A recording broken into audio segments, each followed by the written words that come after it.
ఇక్కడ ఇచ్చిన సమన్వయం నుండి x విలువను కనుక్కోండి అని ఇచ్చారు. 1 √x/3 - 2. ఈ సమన్వయంలో xని ఒకవైపుకు తీసుకుని వచ్చి x విలువను కనుక్కుందాం.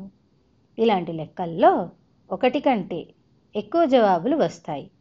అలాంటప్పుడు ఆ విలువలను మళ్ళీ ఇచ్చిన సమన్వయంలో ప్రతిక్షేపించి సరిచూసుకోవాలి. ఇప్పుడు ఈ లెక్కను చేద్దాం. ఇక్కడ రెండు వైపులా 2ని కూడుతాను. అప్పుడు ఎడమ చేతి వైపు 1 + 2 = 3 వస్తుంది. అలాగే కుడి చేతి వైపు +2 - 2 క్యాన్సిల్ అయిపోతాయి.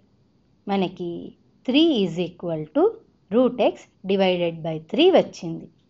ఇరువైపులా 3తో గుణిస్తే 3 × 3 √x/3 × 3.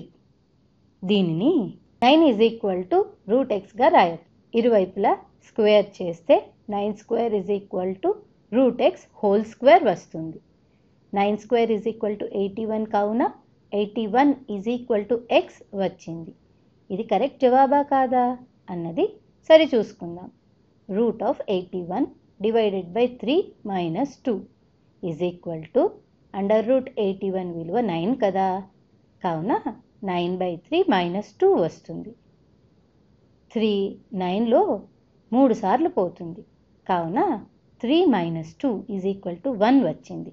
అంటే 81 సరైన జవాబు. వచ్చే వీడియోలో మళ్ళీ కలుద్దాం.